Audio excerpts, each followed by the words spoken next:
ரட்சிக்கப்பட்டு பிதா குமாரன் பரிசுத்த ஆவி நாமத்திலே ஞானஸ்நானம் எடுத்த தேவனுடைய பிள்ளைகளுக்கு நான் சொல்லுகிறேன், என்னுடைய பிள்ளை இன்னும் ரட்சிக்கப்படலை என்கிறதான துக்கம் உங்க வாழ்க்கையில் இருக்குதா? கவலை உங்க வாழ்க்கையில் இருக்குதா?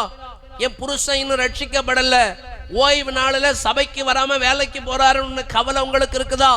என் பிள்ளை மனம் திரும்பல, என் பிள்ளை சரியான ஆவிக்குரிய பாதையில வரல, சபையில ஆறா நடக்கும் பிள்ளை வீட்டுல இருக்குது, ஹல்லேலூயா, பிள்ளை குடி வழக்கத்தில் அடிமைப்பட்டு இருக்கிறது, ஐயோ என் பிள்ளை ரட்சிக்கப்படலையே, ஐயோ என் பிள்ளை மனம் திரும்பலையே, என் பிள்ளை ஆண்டவர் அறியலையே, சபைக்கு வரலையேங்கிறதான கவலை உங்களுக்கு இருக்குதா?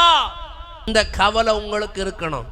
நான் சின்ன வயசுல பார்த்திருக்கிறேன் தாய்மார்கள், அந்த பையன் இன்னும் மனம் திரும்பல அப்படி சொன்ன உடனே கண்ணு தண்ணியால நிறைஞ்சு அப்படியே வரம் பார்த்துக்கிடுங்க. அதனால என்ன செய்வாங்க தெரியுமா?